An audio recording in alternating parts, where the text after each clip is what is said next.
Hello and welcome to our panel session this lunchtime. So my name's Alice Payne. I'm from the College of Legal Practice.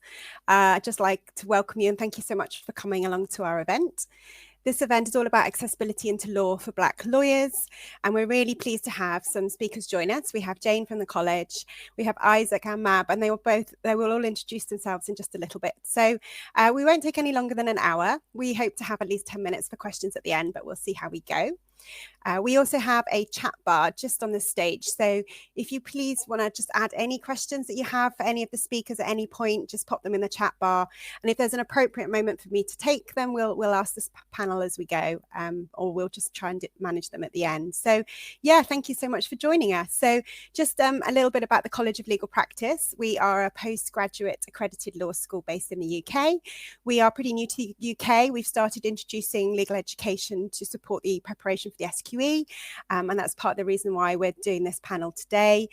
We do have a parent company over in Australia, who's the College of Law, and they're the leading provider of education for their qualification for their lawyers over in Australia.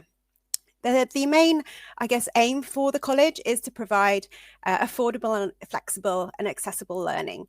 And that's why we're really passionate about bringing and improving accessibility into the law and into the qualification route to become a solicitor. We really focus on personalised individual support for every student, and that's really important to us.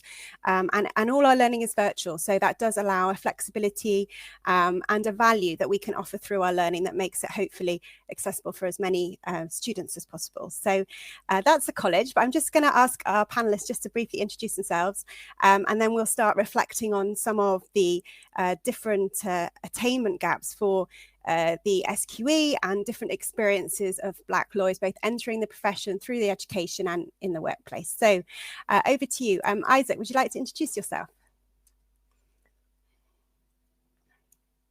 Sure, and you taking a drink would come back to haunt me very quickly. I'm Isaac Eloi. I'm the co-founder of the Black Many Law Network, and I am a 2 years qualified music publishing lawyer. So I currently work for ICE, which is International Copyright Enterprise Services. And basically what I do, my job is the licensing of musical works, specifically from a publishing perspective, from performing rights organizations such as PRS for Music, GEMA and STIM, which are the German and Swedish equivalents of PRS for Music. So they're performing rights organizations which look after repertoires of songs for songwriters who register, say, for example, in England, Sweden or Germany, and the licensing of that collective of repertoire to digital service platforms. So, you know, the likes of all the streaming services that you interact with, that's what we kind of work with, make sure that those rights are protected. Thank you, Isaac. Maab? Hi everyone, my name is Maab and I am a trainee solicitor currently with Flex Legal, and I am seconded to BMW for a year to complete my QWE. I will be qualifying through the SQE. I have completed the LPC, so I am SQE1 exempt, thank God. I also run my Instagram page, Life with Maab, where I share career advice for ethnic minorities and where I basically share my life, hoping to inspire and make others confident in themselves and in their career. Thank you, Maab. And Jane? Lovely, thanks. I'm Jane Waddle, Head of Curriculum at the college, so everything academic and to do with studies. My background, like all of our tutors or supervisors, as we call them, I'm a qualified solicitor, except I'm actually qualified in Scotland. And I'm registered as, or was registered as a foreign lawyer in England and Wales. But you've all studied legal systems, so you probably know that already. So I did corporate finance in London for many years, and then was at partner level. And then I moved to Bristol and joined Eversheds there. And at that time, there was 360 partners at Eversheds, and only 38 of us were women. So, you know, I look back now and think actually we've come quite far, not a very great number of years. It might seem it to you, but it doesn't to me. So then about a decade ago, I moved into legal education. And what I always say to students is law has been really good to me. It's been far more flexible than people would believe. You know, the fact I qualified in Scotland, worked in London, did corporate finance, did quite a bit of work abroad, actually, usually tax related, and have now thoroughly enjoyed being involved in legal education for over a decade. If someone had said that to me when I was 18, I'd have been, I wouldn't have believed that law could offer all of that. So there we are. That's me. Thank you. Oh, thank you so much to all of you. So we just felt that it was appropriate to set the scene about what's really driven us to start thinking about this area and focus in on, in particular, Black lawyers across all the different aspects of underrepresentation and challenges and barriers that different groups may have. So first of all, we're going to think and just look a little bit at the SQE. So as many of you know, but perhaps not all of you, it is the new route to qualification that came in last year. It is replacing the LPC, but there's quite a long runoff. So at the moment, most students, not all, can take either the SQE or the LPC route. And what has happened is we've had several cohorts of students who have been up for both preparing with us and other providers for the SQE. And they've had 2 SQE1 exams and 1 SQE2 exam. And out of those exams, what we're starting to see is, whilst the SRA is promoting this route as an accessible route to profession, which we actually genuinely believe that it is improving diversity and accessibility, what we are seeing is there are some discrepancies across various different groups of students for various different reasons. So we're just going to take a look at that just to understand that in a little bit more detail. Jane, I'll just pop up the slide, and perhaps you want to just reflect on this with us and add any context. These are the qualification stats that have come through from the SQE and the LPC. I'm not sure how many people can see that if you're looking on different devices, but Jane, what are your reflections from the legal education perspective on these? Well, firstly, these are all available on the SRA's website, so you can study them at leisure there. What it tells me is that there's not a big shift in the pass rate between the old LPC and SQE. But there's a caveat to that, which I'll come on to in a moment. And you can see there the stats are very much what we've got from the LPC coming forward, that white candidates have the best chance of succeeding. And then we work down to the 43% for Asian British, 39% for Black British, and then 58% for mixed multiple ethnic groups. So there's quite a lot going on there, and I think the simple answer is we don't know what it is. I think that it's going to be a multiple of factors.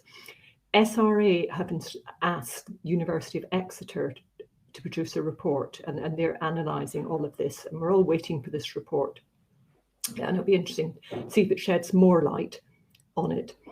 Now, the caveats I mentioned here are that the sample number for SQE is still very, very small.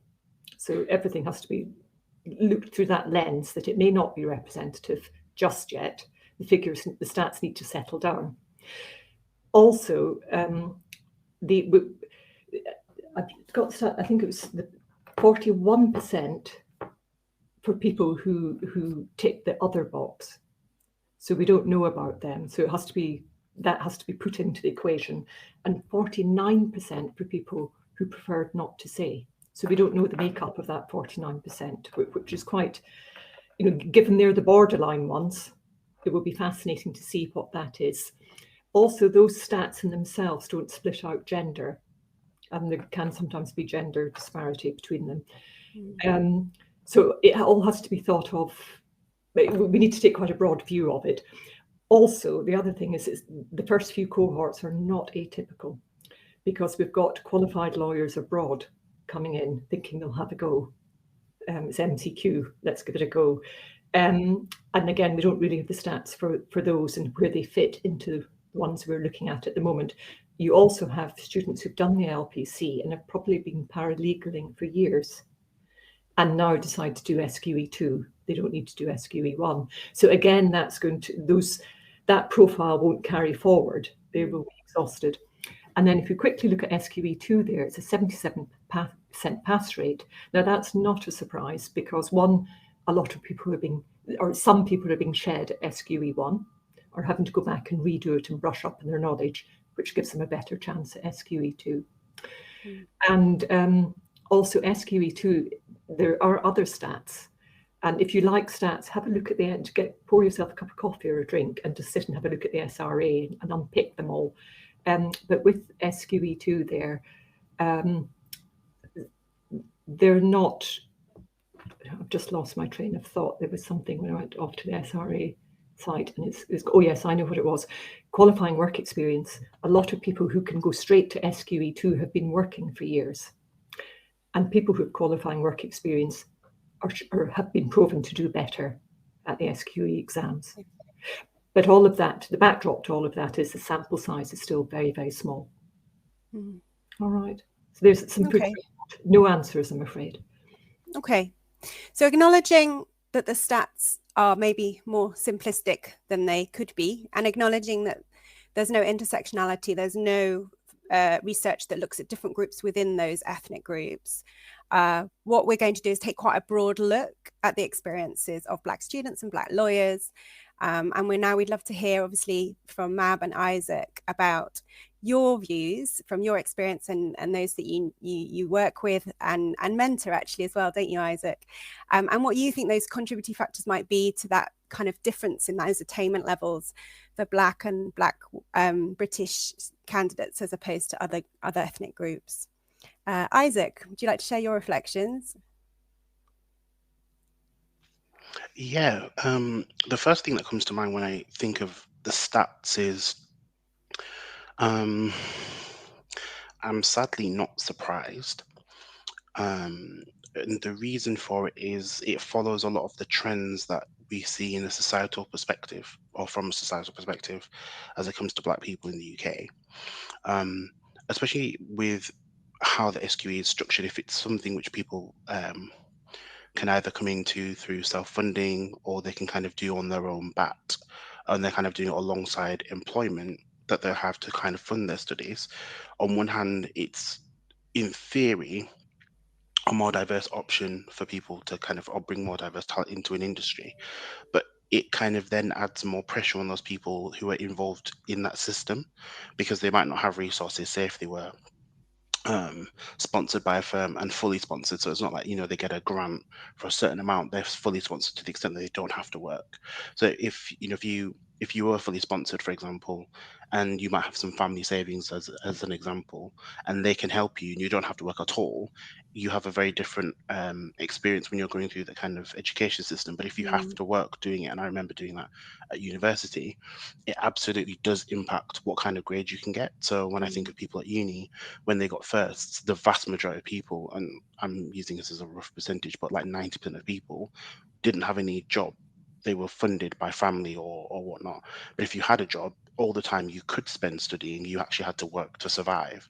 And so if we have a course like the SQ, which in theory should work, but because of societal forces and structures, people can't surpass those because of the circumstances they find themselves in, then it makes sense it might trickle down into sort of some of their experiences through the course, because I suspect it might not actually be linked to the content or the difficulty of it. Bearing in mind, if people have done A levels, they might have done GCSEs, perhaps other things as well at degree level, which are much harder. Then I don't think it's the content. I think it's structural forces that are sadly impacting people. Thank you. Maab, would you like to add to that? Yeah, I agree with Isaac, because I also did the LPC part-time and I was working for 2 years, and I can remember how difficult it was for me to, work 8-9 hours a day, have to take care of my clients, have to make sure I'm present at work, but also have to come home and, try and find that mental capacity to study and to study to the full extent, because it's not as if the job that I had as a paralegal was, where I didn't have to use my brain very often. It wasn't very labor intensive. So to come home and then have to open up a book and have to teach myself something was extremely difficult, and to find the motivation to do it was not as easy. So I definitely agree with Isaac on that sense. And I also think because the SQE is very different from the LPC, content-wise it would be the same, but the way that the structure of the exam is very, very different. So I think when it's multiple choice questions and you're having to choose the best the best answer from all the correct answers. You have to give yourself time to practice and understand the way that the questions may be, the way the answers, and like multiple choice questions in general are quite difficult. So having to do that for the full exam and maybe you don't have enough time to practice could also be a contributing factor. But those are the two things that I can think of from the top of my head and also from previous experience. Thank you. I think we'll definitely reflect on those in a moment or two. I'm just thinking about the kind of the Black students' journey coming through, and at undergraduate level, as you mentioned, Isaac, there are some factors there around their academic grades that they might be able to achieve. Are there any other things you'd like to share on your experience at undergraduate level that you've seen that maybe help us understand perhaps some of those barriers they may feel in terms of progressing their legal career? Because undergraduates need to be on it, don't they, to be starting to think of their career incredibly early, even in their first year.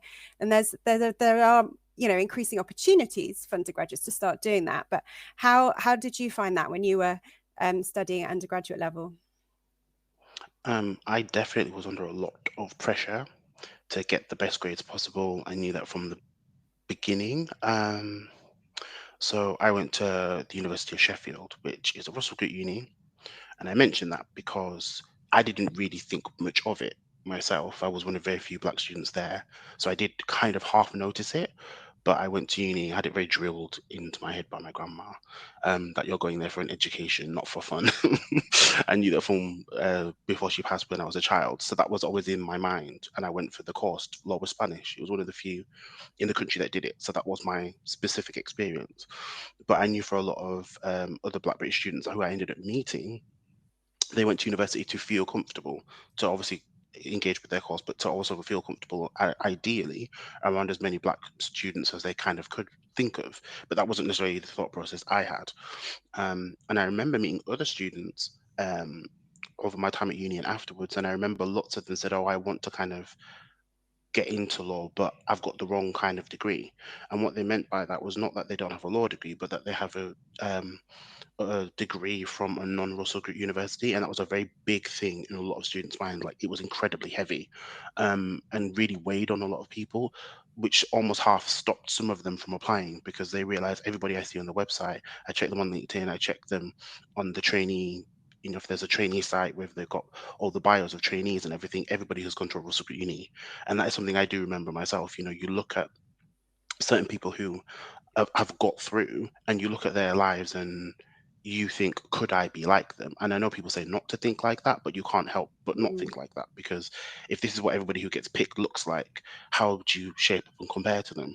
And a lot of people said, I see they've got Oxbridge degrees, or I see that if they've not got Oxbridge degrees, they've at least got Russell Group degrees, and if they don't and they're from a non-Russell Group, then they've got at least a first. Because what I did notice is it would say if they went to X, Y, and Z university, it would say first class. Whereas if they went to, say, a Russell Group, it might say that they got a 2-1, but it might not, which makes you think they've got a 2-1. But the fact that they went to the other uni, as it's classed in the UK, is, well, yeah, that might be a bit of a factor, but they've got a first. That's why we picked them. So there's a lot of this. People notice the subtleties. There's a lot of subtleties where people have kind of chosen certain things. And I knew a lot of students as well who were dropping out of universities like Sheffield that were Black students because they felt so incredibly isolated, especially if they grew up in areas where there were higher levels of Black people that they grew up around. They were not used to being so heavily isolated from a cultural perspective, or the certain types of racism that they experienced on campus, especially when they lived in halls among people.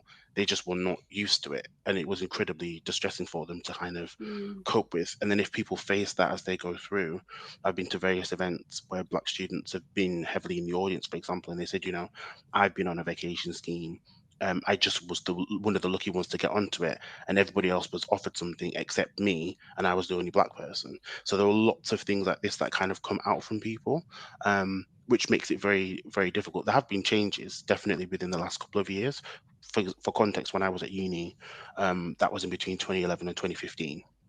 So it was a bit of a while ago, compared to when we have a lot of sort of at least 2016, 17, 18 to now heavy amounts of pushes on D&I. But when I was at uni, it was something that was there. So from an LGBT student's perspective, like, I could fit in, But then no one seems to care about the fact that I was really worried, because the thing that people are going to notice is that I'm Black first, rather than LGBT necessarily.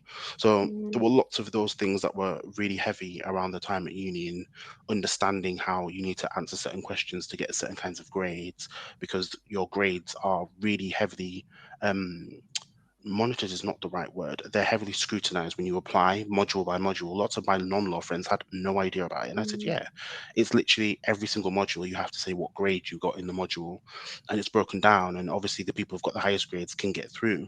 And if most of the grades show that you don't have, say, a 2-1, especially if you haven't finished uni, then it's not looking promising for you. So there's that students have as well. And people who were obviously not either studying law, didn't know how the process worked, had no idea that that's on your mind. So you have all of that to think of, as long with passing your degree to the highest grade you can get before you even attempt to apply for a job. Yeah, there's a lot of pressure on lots of different factors on those undergraduates. But there are opportunities, I guess, with the law societies and the law schools. I think some are more proactive than others, more engaged with certain types of firms, not all types of firms, and can offer those opportunities. Mab, what was your experience like at undergraduate level? Yeah, I think I had a really interesting experience because I came to the UK as a refugee, so I had absolutely no idea about this whole Russell Group, Red Brick. All I knew was Oxford, Cambridge, and everything else.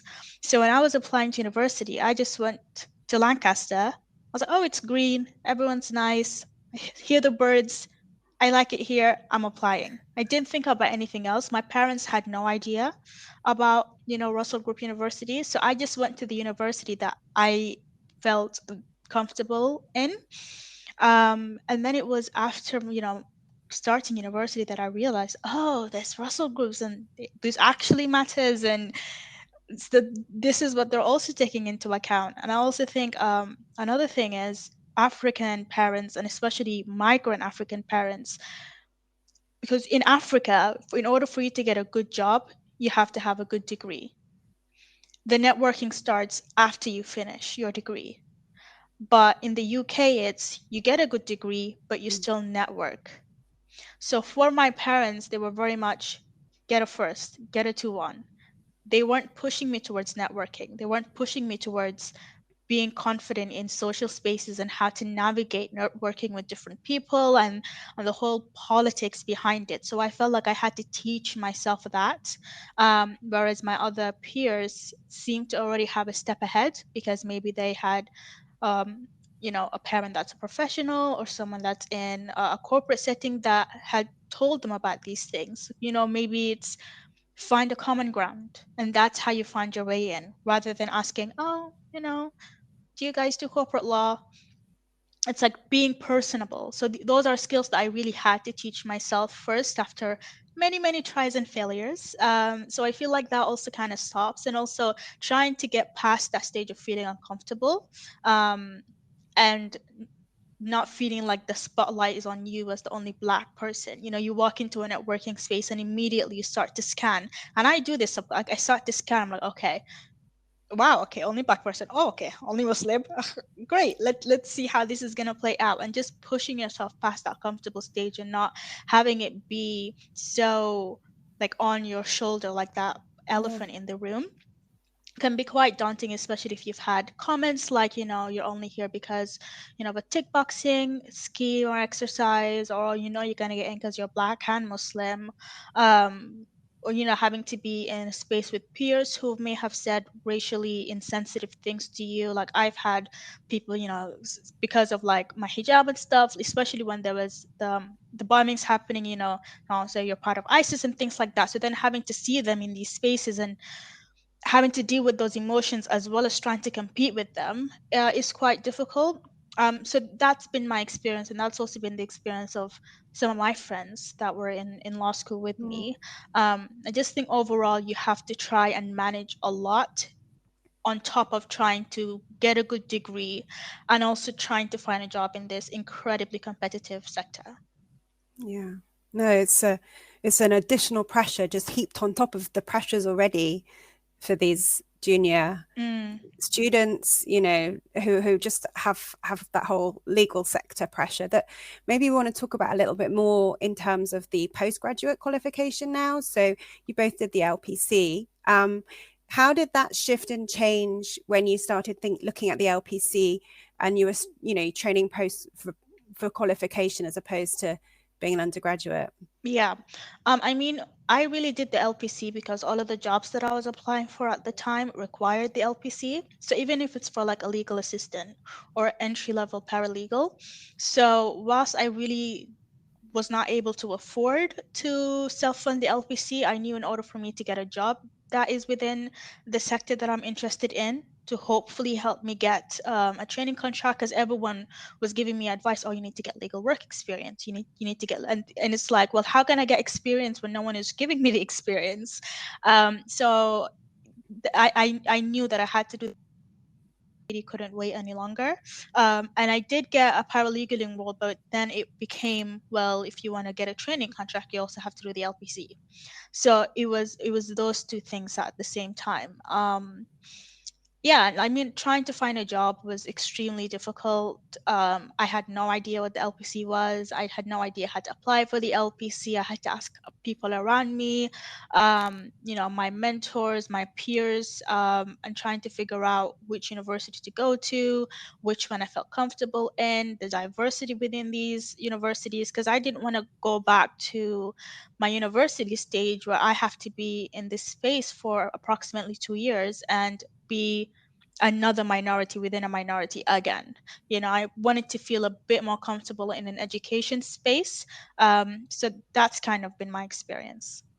Thank you for sharing that. And Isaac, did you do your LPC full time or did you study and work alongside it? No, mine was part-time. So Okay. I was working full-time as a legal assistant, or in other words, a paralegal. And I was studying part-time. So I was kind of going from one side of the Midlands to the other side of the Midlands from work to study.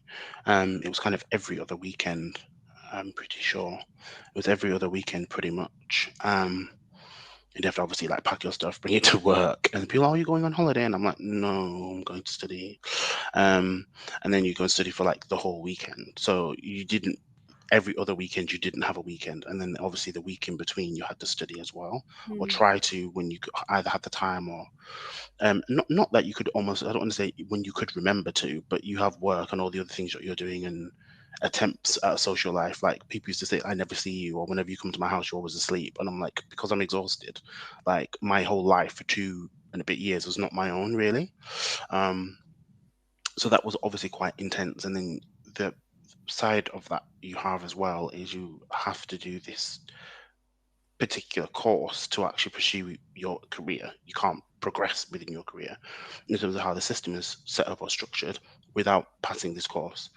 For some people at certain firms, you have to pass it with well and at a particular grade. If you don't get either for some people it's a minimum of like a commendation, then you can't continue or pursue your training contract. For some people, if you don't get a distinction, you're out of there. Like quite literally, you are out of there. I know someone who I think she got a merit, I think, and she was basically in tears because she said, like, I have to literally tell like HR that I've got a merit, and there's no way that I'm going to be able to start my training contract, and that's exactly what happened. So it's quite stressful for a lot of people, depending on And do you how think, you study as well. and do you think there are additional kind of challenges that the Black junior lawyers face in particular when they're studying their LPC, and also juggling that with their employer as well? Definitely, I think people have a very strong understanding that you have a lot of pressure on you, and that the space of grace that might exist for, say, a non-black candidate is just non-existent for you. People say if you need something, you need to ask someone, so you'll ask someone a question. Maybe it might be for study leave or whatever it might be, and people say, if you're very deferential and you're very respectful and this, that, and the third, and you approach it in this way, that you're likely to get what you want. And then some people will be like, I've had people come to me, so I did that, and the answer was no, or I had to take annual leave perhaps to do something, especially if you work for somewhere, especially for a lot of the students, if you're working somewhere that doesn't give you study leave. Like I had study leave. We had 5 days set for 5 extra days. I think you could kind of get as leeway I think that I think it was then increased to 10, and then you had the exam days off as well. But you think that that's enough. You think, oh, it sounds great until you start studying the course with how voluminous it is, and you realize it's just not enough time. Um, and you have to, obviously request for study leave, and people are aware you're doing this course, but at times it's kind of like they forget, and they act as if you won't then need annual leave, which you might need either to rest and recuperate, or actually just to continue studying. People act as if that's a holiday when it's not a holiday. You're actually exhausted, and you need time to obviously rest and whatnot, and it can be very, very stressful because it's almost as if you had a lot of people had the feeling that people just did not care that you were doing this course, and that you doing the course was a bit of an annoyance as opposed to a necessary part of your training, and it's just not optional. Yeah, and that's really surprising for me, isn't it? Because not being in the legal sector, I'm like, okay, so they want you to do this course so they can progress you and develop you, but yet not at, I guess, at the disadvantage of the work that you're doing for them. I suppose that's the tension that all junior lawyers, all who are studying for the LPC and for the SQE at the same time, they may find that if their employers aren't supportive of it or don't even know anything about the SQE as well, which is the new challenge, I suppose, for the SQE. Thank you for sharing. You both mentioned, Maab, I think you mentioned mentoring. Did you manage to find yourself a mentor? Did you go? How did that happen? Was that something that particularly helped you whilst you were in your early days? Yeah, I got a mentor kind of just through LinkedIn. I just made a post and asked if there's anyone who, would be able to help mentor me. And right after I graduated, I realized how big LinkedIn was. I didn't really use it very much. I didn't know what LinkedIn was. I just thought, oh, my dad is on LinkedIn. Like, what do you post?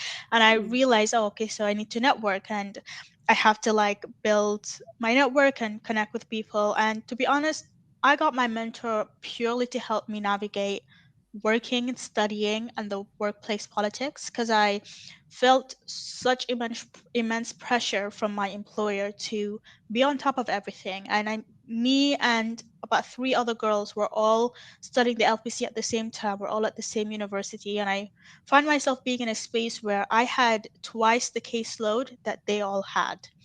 So their supervisors were quite understanding with, because I was a case handler in personal injury. So I was supposed to have about 75, and I was on 130 at one point, working 4 days a week and studying.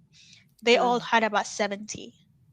And when I had asked, and I'd spoken with work, well, why do I have 130 and everybody else has 70? Is there a way to maybe take my clients and give it to them so there's a good balance? The answer was no. And I don't know if it's because they thought I was doing an amazing job and they wanted to give me more clients, or if their supervisors were a little bit more understanding. But I definitely felt all eyes on me and pressure from both my clients, my supervisor, and the head of my department to be on top of things and to almost have a facade that everything is fine when really everything was not fine. So I needed help with how to navigate that and how to speak in a way where I'm complaining but not complaining at the same time. And also covering my back. That was a huge thing that I had to learn. So yeah, my mentor helped me a lot with that, and just in terms of overall my confidence and not feeling so, I don't want to use the word sorry for myself, but for lack of better words, you know not really having anyone in my workplace that looked like me or that I could connect with and speak to, and seeing all of my peers or majority of my peers get training contracts and not going anywhere, and then my parents are asking me, when will you be a lawyer? And I'm like, I don't know, stop asking. And then pressure from myself. So just how to navigate all of these pressures from everywhere and trying to keep sane at the same time, and also saying to them, well, thank you, mom and dad, for giving me like this much money to help me with my career. I'm sorry I can't tell you when I will qualify and pay you back, but I will one day. But mentors and mentoring has helped me immensely in furthering my career. Even the way I got my job with Flex is through networking and speaking with Mary. But also in terms of just my confidence as someone who's from an ethnic minority and being confident in who I am and not having to apologize for where I am, because certain people may not feel like I deserve it for whatever reason.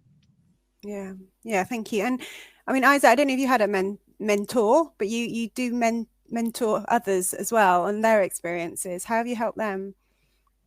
I did have a few mentors. One that was kind of like unofficial, one that was official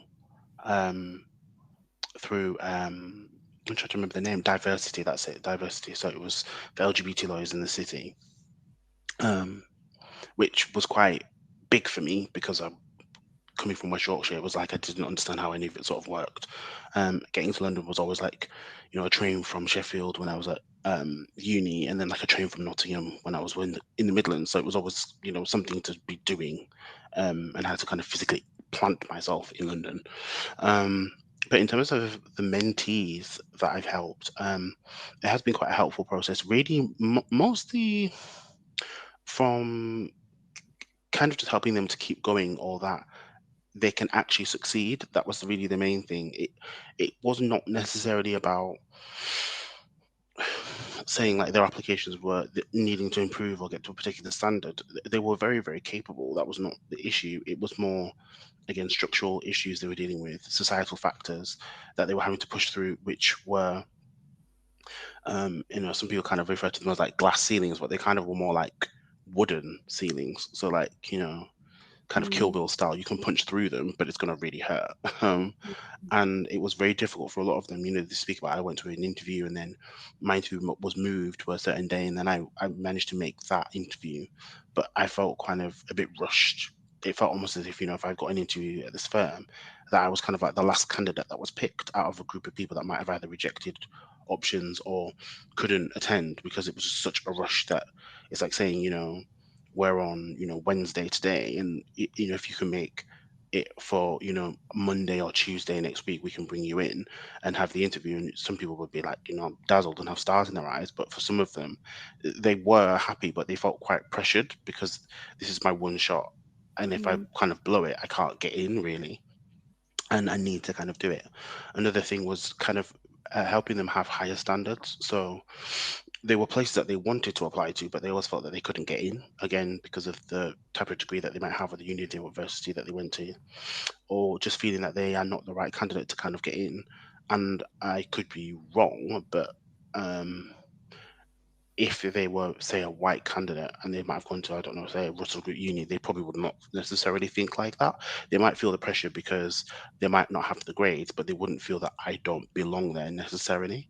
But some of it is also class based as well. Like if you are around other people that might have been, say, doctors or accountants or lawyers, dentists, or any other kind of profession where there's a lot of people that are middle class, or even if you come perhaps from a working class background and your family are successful, you might think, oh, it's hard to get in and keep pushing, but you might not necessarily think, I don't fit in a law firm. Whereas a lot of them would feel that I just could never fit in. It doesn't matter which one, I just won't fit in. There was a really heavy feeling around that. And just helping them when any opportunity would come up. Someone is hiring for a paralegal that might do this, or there might be a position that might lead to someone being able to stay on if there's budget for that, then putting them forward for that. Just a lot of kind of, I guess, paying things forward in the best way that I sort of can do, because I think a lot of the issue as well was just not finding opportunities. Or I mean, there are a lot more now, but I remember in the earlier-ish days it was quite tricky. It was very tricky, and that's something that we do as well. In the Black Men in Law Network, we have a mentorship scheme, and that mentoring is kind of it's almost like peer-to-peer support, really. That's kind of how it works, and that does actually, I think, help a lot of people over time. We've had that for serious people, and it does actually work. Like, there's someone I know, just as a final point, there's someone I know, and he now has a training contract at CMS in Dubai, and he messaged me on social media in 2018, and it's just come through this year. So it's a long road for a lot of people. Yeah. And that putting yourself forward and having the confidence to challenge or suggest or propose, I think in the workplace as well, that's something where you're right, that sense of entitlement that you should be going for these things and you can go for those things, and no one's ever held anyone back, is not there for everyone by a long way, is it? So it's encouraging them to support them. Thank you. Jane, do you have any reflections in terms of preparing for SQE? Obviously, we've talked a little bit about the LPC route because that's been the one Maab and Isaac have taken. Yeah, I mean, I've taken a couple of themes from this, and it's been really interesting. But I mean, clearly, finance and time are one of the big issues, and in turn, confidence and being able to negotiate with the people around you, and likewise with firms. And law firms are very harsh places at times. Not all of them, but a lot of them. And it's just perhaps not taking that personally, but it's much easier said than done. Interesting enough, we run an O-shaped module, and I did a bit of research around that and found it quite fascinating. And in the medical profession, years ago, they recognised the more pressure people are under, their emotional intelligence drops hugely. And it starts about second year undergrad, where more and more pressure. So at the time they're consultants in hospital, they were looking at very diminished emotional IQs. And actually, I think the same is probably happening in law firms, and law firms are waking up to this. And that these human skills, we're not calling them soft skills because that belittles them, but human skills need to be preserved and cherished if you want to get the most out of your workforce. So just a bit of food for thought, throwing it in, but it's not the easiest environment at all without all the extra factors that you've been talking about. SQE, moving on and up. What was your question, Alice, before I go off and all my own thoughts on it? I guess the experience in terms of studying for the SQE for perhaps some of our students and the sector. Yeah, I mean, SQE, it was supposed to be a huge shake-up, and I mean, it is, in that it's a different way of approaching and helping people to qualify. And the most fundamental change, of course, is this qualifying work experience, where before, under the LPC, you had to get the LPC, wherever it was, and get your grades, and then apply for training contracts. And of course, that's all about face now. You can actually use your qualifying work experience that's outside a training contract. And before you actually embark on SQE, you've already got some of your training in the bank. And that's a huge difference and turnaround. I don't think it's emphasized enough because people don't really understand the detail of qualifying work experience. It's a much broader scope. So for instance, universities, if you have the time, business clinics and the time you spend in there can count towards qualifying work experience that can be signed off, working at citizen advice, things like that. So that's turned everything around a little bit and I think made it more accessible. So it's not just the SQE exams themselves, but the qualifying work experience that sort of can merge through the whole thing. I think from what I've seen from some of our students, they are getting the similar experiences as yourselves in terms of the pressures of working full-time but being expected to study alongside that, and the pressures and the time that goes into that is for every student, and then obviously perhaps enhanced for Black students and for other ethnic groups as well who may find that more tricky. So I think that's definitely an area where we have seen those pressures are still very much there or could be there from the employers, and it's our responsibility as the provider of the education and to be just trying to help everyone understand how much time is needed to prepare for the SQE, and you do need study days and you do need revision time. Is that right, Jane? Yeah, every year when I'm in traditional university setting with the part-time students, my first thing would be you need to negotiate time, not just with your employer, but with your outside responsibilities as well, whether it's family or whatever. And time never finds you as a student, you have to find it, which means setting out the parameters. Much easier said than done, I know. But if it's not expressed, you're not actually going to go and do it. So that was always my starting point, certainly with part-time students. With SQE, one of the advantages is it is, depending on who you go with, the fees are much cheaper than the LPC. And obviously I can talk about our offering with confidence because it's the one I'm most familiar with, but that's one of the advantages of delivering online, that the costs are down. Additional cost, of course, is the Kaplan fees for sitting an assessment. So that fee always sits outside the provider's fee and has to be factored in, which is another one. Equally, if you choose a course that's a master's one, of course, you can access student finance loan. And that's an advantage. Thank you. Okay, thank you. So before we just reflect back on the advice you'd want to give to Black students and junior Black lawyers. What would you like to say to some of the people listening who are from firms, so firm representatives? Maab and Isaac, is there anything that you feel like you want to make sure that they really pay attention to, that they consider in terms of those junior legal professionals coming in to their organisations? I think my biggest advice or maybe flag point would be, just because you did it a certain way when you were a student doesn't mean it has to be done this way now. A huge thing that I found is, especially when working with older generation, or where it was maybe a little bit easier to get into the legal sector than before, is well, I had to do it this way and I survived, so why can't you? um yeah, maybe, but there's so much, the pressure is a lot more now, the competition is even bigger, and there's also more on the students to be like these amazing kind of people on top of being amazing. An open day, and one of the partners said, oh, if you want to work at our firm or a commercial firm or a magic circle, remember, maybe try coding and creating your own app. And it's like, well, if I can create my own app that's successful, why would I join the legal sector? I could just start a business, So it's kind of like, be O-shaped, have in mind that just because you had to struggle doesn't mean they should also struggle. Make it easier for the next generation. Be that beacon of light, be that support, be the sort of lawyer that you wished you had when you were a junior. Like, one of my supervisors now, I absolutely adore him and I want to be like him, in the future, just knowing how he's supporting me as a new junior and the way that he speaks with me and sees me as a human on his level rather than it be very hierarchical. And I really wish a lot more lawyers were like that and they aren't hazing us because they were also hazed when they were junior. So be kinder, be more understanding, and just be kind. That's what I'd like to say. Thank you. Isaac? Do you have something to say quickly, Jane? Sorry, Jane, go on. That's fine. You go ahead. I was just going to say that I think what I would like to see a lot more of is people training people, because we call it a training contract, but Mab's eyes, we call it a training contract, but people say it's not really a training contract, and that's actually quite true.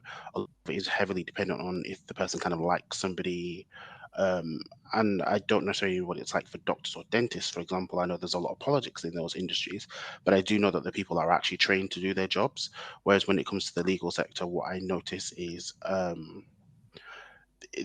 the quality of access to work you get really is heavily dependent on whether someone likes you or not, and that's a problem, because it means that when you get to qualification level, it's much harder to get a job afterwards, even in that firm you've trained with, if you don't gel with people. I had an experience of being moved around a lot. People always said, I've done like a cross country trip, and I'd worked in the Leeds office, the Derby one, the Nottingham one, the Oxford one, the London one, and the Milton Keynes one in about 5 years. So I knew a lot of people, which was a really good thing.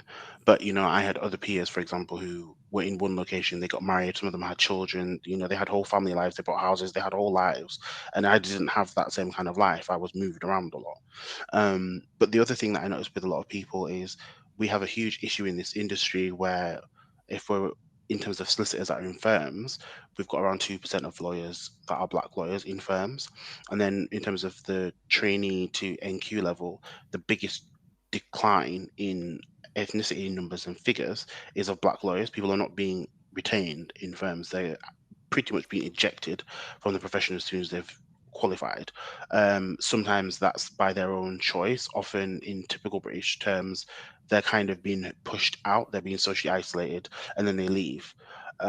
So I would recommend that people actually want to train people. Like, if you get a trainee in your team, explain to them how things work, as opposed to, I'm surprised that, I would have expected a bit more from them. It's a training contract. Like, train them. Like, stop having the expectation of, it's like having a young person and saying, well, I would expect that, I would expect they know Pythagoras' theorem. Why don't they know it? Because it's your job to teach them. Like it's almost like there's no understanding that within this particular space and these 2 years or two and a bit years, that you are there to train somebody as opposed to expecting them to come to you with a certain level of knowledge. And then if you like how they show that knowledge, then you to give them more work, as opposed to you bring them into the environment and expose them more and more and more to things, so they learn. And even if they get it wrong, keep giving them things that will really challenge them, even if they're really hard for them to learn. That's the whole point of exposure, as Mm, opposed to, they've not got it right in the way I expected, so they need to go and train and sit them in the back room for 6, 7, 8 weeks. I've heard of that for a lot of people. Or they do the printing, or they do this. They have these very menial tasks, which when they look at their CV, they can't say much. And that yeah, that has a huge impact on people's CVs as they kind of progress, because you don't have the experience, you have it. And that's what people speak about with work allocation, because you don't have exposure to work, and everybody knows that your CV is your gold dust, and if you can't sprinkle gold dust on the table, you can't get the job. yeah. No, thank you. Very helpful. We will snippet that bit out and share it with as many firms as we can. So no, that's really, really helpful. Thank you both. So just before we draw to a close, we have a couple of questions. Just again, really some practical advice more now for those aspiring Black solicitors. Maybe your top few points of things for them to really focus on and prioritize in terms of how they're looking to progress both their career and their study. Mab? Yeah, I mean, following on from what Isaac said, 100% lawyers need to learn how to train. I hope my team isn't listening, but I really think it's absolutely important as a trainee to take your training into your own hands, and not just sit back and expect other people to guide you along. Sometimes you may have to guide them, like help them to help you, because it's not easy, especially if you work in like I'm in-house, and the team that I work in have qualified lawyers 20 plus years, never had a junior. So I am having to navigate that space of asking for more work, asking to be trained, and breaking those expectations where they may think I'm going to produce the final product of a purchasing contract when I just don't even know what the indemnity clause is supposed to say. I'm just like, oh, this looks fine to me. Boom, done. So definitely take your training into your own hands. Ask questions, break things, ask them to break it down to someone that's a 5-year-old, and set expectations clearly. Like I just moved to my commercial seat and I had a call with my supervisor and I said, commercial law, contracts, I know nothing. I have zero experience. I need you to help me. I need you to guide me. These are the things that I think we should do. Like, do you have a contract that is not, for example, time? There's no time on it. Let me just have a look. Let's go through it. I can like highlight the clauses that maybe are important, that I think are important. You can let me know which ones we negotiate. Can I be involved in calls? And I'm like trying to help him to help me, because I know it's not easy for them as well to navigate having a trainee. So if you're in a similar position, I definitely say think about what you want to get out of this, because remember, it is your career. They're qualified, they've got their certificates. You have to be selfish and you have to be active and forthcoming, because it's your career at the end of the day, not theirs. And if it means you ruffle a couple of feathers, do that, but do it in a very professional way. Learn the office politics, learn who to speak to, who to not speak to. If it means you get mentors who are able to help you navigate the politics within the workspace and the way you should word things in an email, the way you should speak to people, do that. Because sometimes someone may create a judgment of you without really knowing you, based on a piece of work that you did incorrectly that you didn't even know was Yeah, done incorrectly, thank you. because those expectations were met. Yeah, no, that's very helpful. Isaac? Very quickly, I agree with everything Mab said. I would say the first part of call is when you're doing your trainee logs, which obviously you should be doing as you go through your training contract.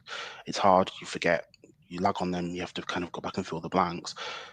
Try and do it where you've had something challenging or good you've done at work, not just within the system, but within your own record. And at the same time, also document down things that happen to you negatively.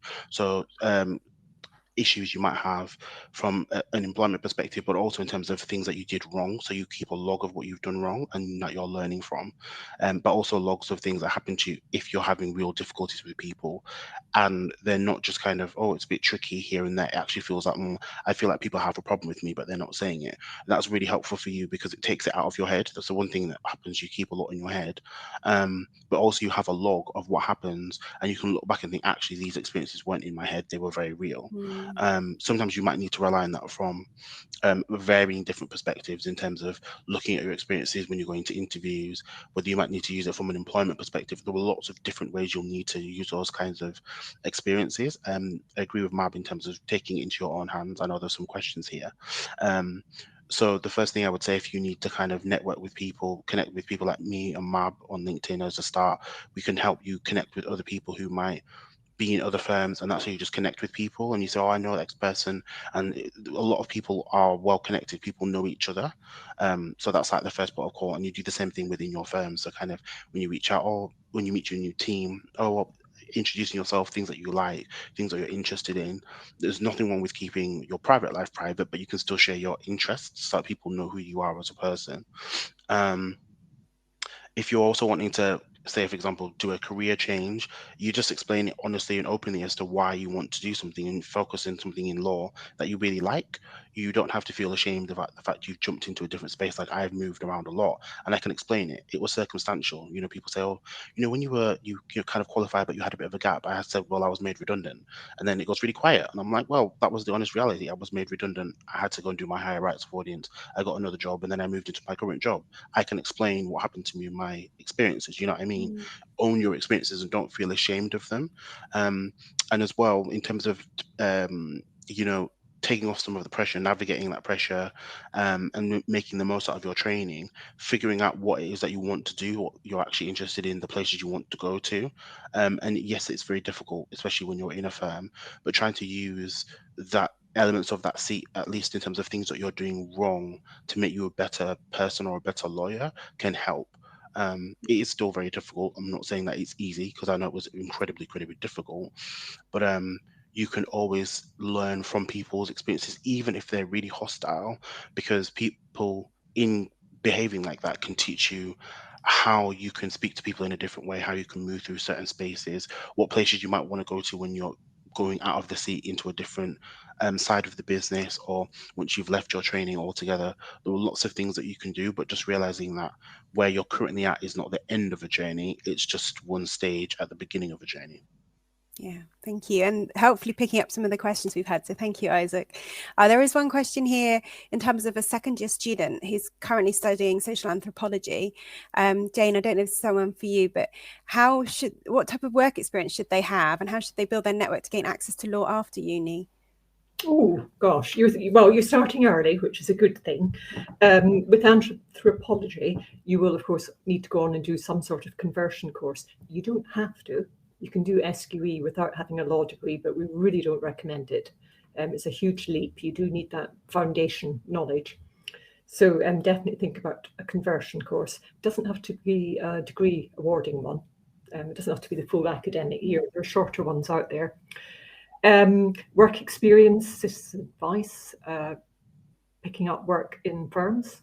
It might just be a week, but it's on your CV. They don't know whether it's 5 days or a month in June or whatever.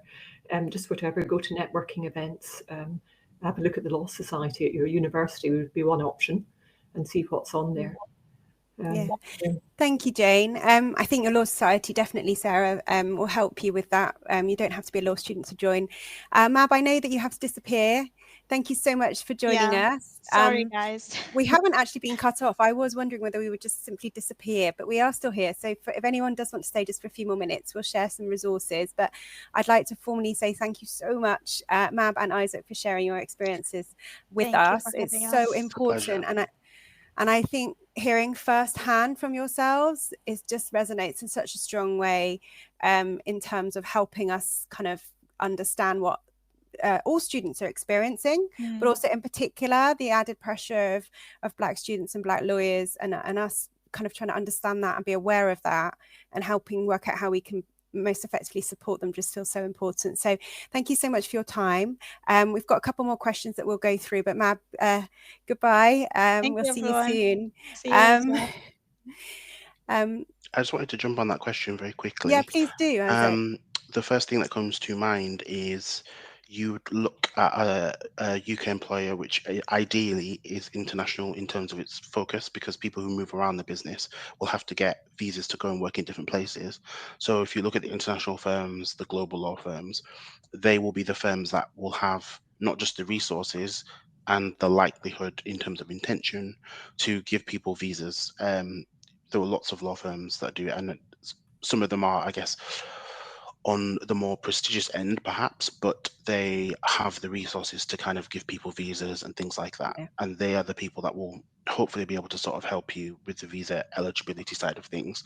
But I normally know people who do get visas normally would have to have the job lined up. So you'd have to sort of have the training contract or go on a vacation scheme, and then have that converted into some kind of formal job offer to satisfy the Home Office, I think. Yeah. I mean, I guess the benefit, Jane, with the SQE system is you can at least progress your qualifying work experience in Nigeria if you can't come to the UK and do it. As long as it can be signed off as qualifying work experience. That's the key thing, that you can record it and someone's willing to sign it off.